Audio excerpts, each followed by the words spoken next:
On my last slide, I have a list of a few of the studies that I referred to in this talk. In this particular study, I took a look at 6 different strands of systems traditions and analyzed them using the 8 philosophical assumptions that were on one of the earlier slides. The approach was to find, and Dr. Umpleby was very instrumental in helping me to identify what would be a source in each tradition that would best reflect the typical philosophical assumptions of that particular tradition. And so the sources that were analyzed for operations research, it was the Handbook of Systems Analysis by Miser and Quaid, for cybernetics, the Tree of Knowledge by Maturan and Varela, for total quality management, 4th generation management by Brian Joyner, for organizational learning, the book Organizational Learning 2 by Ardress and Schoen, for general systems theory, a book by that title by Anatole Rappaport, and for system dynamics, the electronic oracle by Meadows and Robinson. And here are the results of that particular study. So you can see on the left-hand column are those 6 system science traditions that I just listed. And across the top are the 8 philosophical assumptions.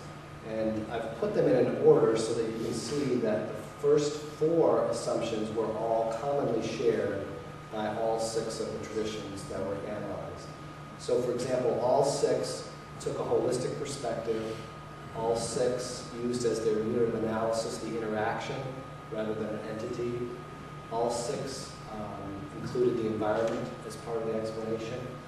All 6 looked at causal explanations that were more complicated than just direct linear explanations. And then the other 4 philosophical assumptions, there were some differences depending upon the system tradition that was examined. And those differences showed up in whether or not they assumed reflexivity. The next column actually should be, if you see yes there, it's coded for indeterminism. But the abbreviation there is for determinism, but a yes in that column means that they assumed indeterminism. The next one over is perspectival observation.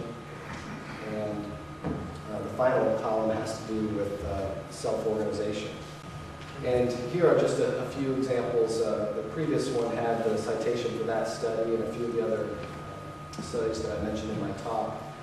I think my own limited research in this area and my bias is such that I would agree with the statement I made about Jackson at the beginning, that for systems theory to really advance rapidly and effectively, exploring some of these different assumptions and why certain fields assume some things and assume others make different assumptions, and see if there's a possibility to do some integration or synthesis of those ideas, really might advance the field in a more positive and timely. I'll stop, and thank you all for your attention. Questions for Eric? Okay. One of the people I work with in the Middle East always ends his emails with this quote that the tragedy of communications is thinking that communication has been completed once something is said. If you could elaborate upon a very interesting sentence in your talk, you said communication is about developing and maintaining relationships. Could you expand that, with the repercussions of that? Well, I think there are, in fact, just on the airplane flying here yesterday, I was reading this book, Blink. I don't know if any of you are familiar with that, by Malcolm Gladwell. And it's filled with all kinds of interesting examples of influence, I guess is one way of putting it. And I think there are studies like some that he cites in that book, and many others that indicate that this whole notion of just the exchange of words back and forth is kind of what happens in an overt way. But there's so many other meta messages and other nonverbals and all these other things that really convey the communication that people experience. So just the fact that something's been sent out there doesn't mean that it was at all received in the way that it was intended or other messages didn't completely swallow up the few words that were intended to convey something. So that's the kind of thing I'm talking about. According to which philosophical assumptions do you think it's desirable to achieve a unified set of assumptions? Well, I think, again, my own limited research and bias is in the direction of what I refer to as an emerging worldview. So it would have included the ones that were the sort of yes indicators on that particular chart.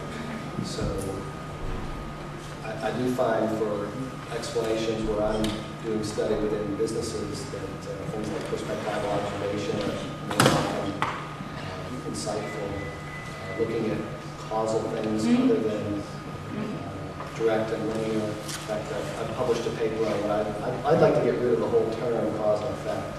I published a paper on what I call the interactional model. So we just looked at what kind of influences there may be, and they may go in all kinds of different directions. I guess what I'm thinking is that something like interaction, maybe according to conversation theory, implies that there's some friction. And if there's some achievement of harmony, then there's no dialogue happening. And so I suspect that what's intriguing about some of your work is that you're pinpointing places where there's friction, and that can lead to some new ideas, possibly. So if you end the thing by kind of peacemaking, well, maybe we can achieve some way where all these differences aren't there. That's sort of implicit when there is a disagreement, and yet I'm just afraid that there will be questions of, well, who's going to be the winning set of assumptions? And that these fields are partially to be able to have those differences. Well, in business where I work, there's such a utilitarian emphasis that you can talk with people about is what you're doing or the way you're analyzing it, is it working? And if the answer from them is no, then I think they're much more open-minded about looking at something else that might give them some insight to the situation that's not working for them. Okay, thank you very much, Harry.